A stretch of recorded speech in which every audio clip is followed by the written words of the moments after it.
on essaie l'aviron, c'est un sport de glisse, un sport de nature. Moi personnellement, ce qui m'a plu, c'est qu'on est tantôt seul, tantôt à 2, à 4, à 8, qu'il y a de l'entraide pour tout faire, si ce n'est pour le portage du matériel. Et après, c'est qu'on va sur des endroits plus beaux les uns que les autres. On est tantôt sur un lac, tantôt sur une rivière, tantôt au milieu des montagnes.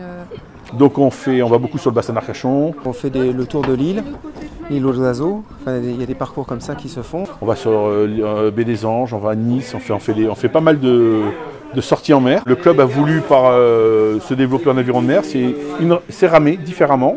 Alors là, il rame à 4 avec un barreur. Voilà. Okay. Il y a forcément un barreur pour les diriger, puisque la particularité en mer, c'est que ce ne sont plus des lignes droites, mais des circuits souvent triangulaires avec des passages de bouées.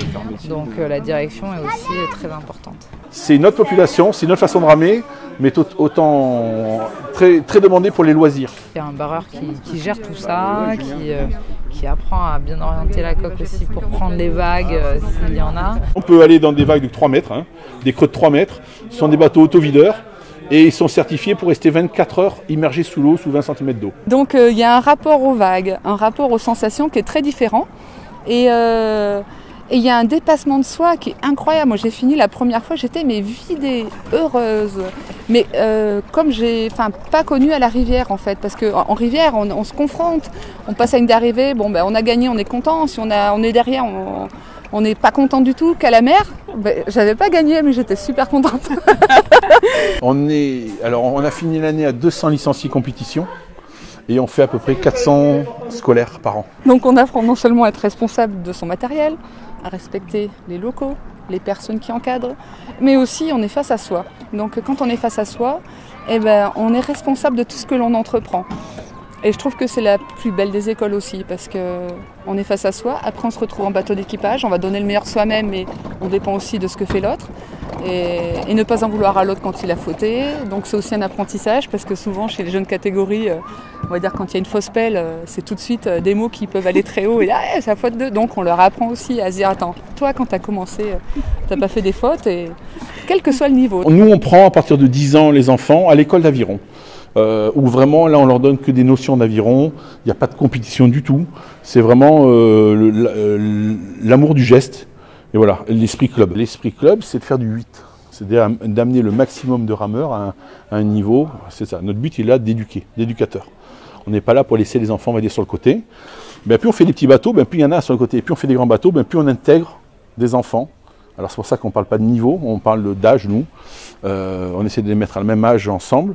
Et après, les amener, les moins forts, mais amener les plus faibles, aller au plus fort. On fait tout travailler. On travaille les cuisses, on travaille le dos, on travaille les bras, on travaille les pectoraux.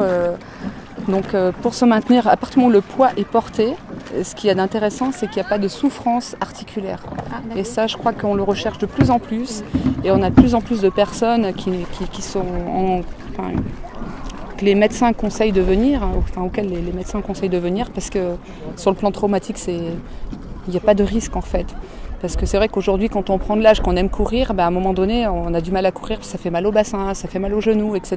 Puis quand on prend un peu de poids, mais sur un bateau, il n'y a plus cette relation en fait au portage de soi. On est porté, on se laisse glisser, et tout ce que l'on fait, ça se répercute sur la coque. Donc le bateau, il va à la vitesse que vous lui donnez. C'est pour ça que là, on a des bateaux de pratique loisirs, comme là, les jeunes filles qui ont fait les championnats et qui sont dans des bateaux de compétition.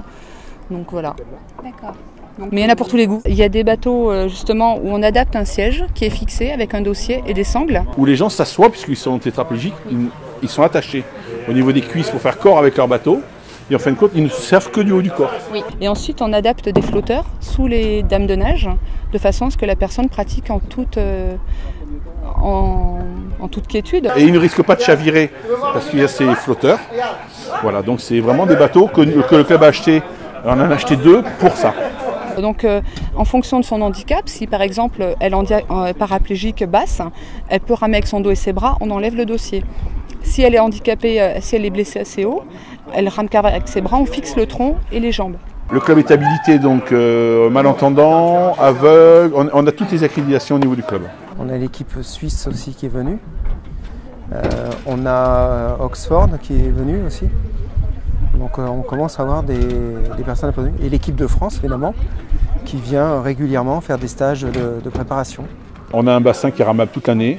On est à la différence de ce que recherchent les clubs parisiens, on est dans le sud-ouest, hein, donc c'est-à-dire conditions météorologiques beaucoup plus agréables, moins froid, même si on va pas voilà, il fait quand même assez humide, mais on peut très bien ramer nous toute l'année ici, et on est toujours abrité par le tertre de Fronsac au niveau des vagues, donc on rame toujours.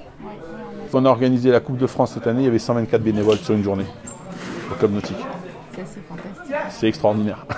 On a eu la chance à notre époque d'avoir des bénévoles mordus hein, qui se sont occupés de nous avec acharnement, donc on prend un petit peu le flambeau. C'est une mentalité l'Aviron. C'est le plus vieux club sportif de Libourne et c'est vrai que tout le monde connaît quelqu'un qui rame ou qu'un voisin ou ou un cousin ou l'arrière-grand-père qui a ramé.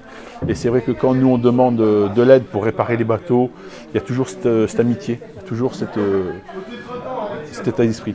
Je trouve que c'est un milieu très riche parce qu'on est obligé de faire avec les autres. D'accord. Donc il n'y a pas d'égoïsme.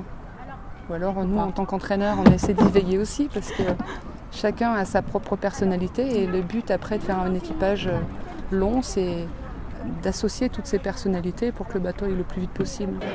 Le but de la section, c'est d'envoyer le plus de jeunes possible faire des compétitions et puis autant que faire se peut, faire des championnats, se qualifier et participer aux championnats de France quand on peut les qualifier. Ça c'est quand même la récompense. Et cette année on a été gâtés hein, puisqu'on a réussi à en envoyer quelques-uns et ils sont revenus médaillés. Donc ça c'est que du bonheur. Voilà. Cette année donc on risque d'être dans les 30 premiers clubs de France. Donc déjà pour nous c'est inespéré et donc maintenant on y est, il faut y rester.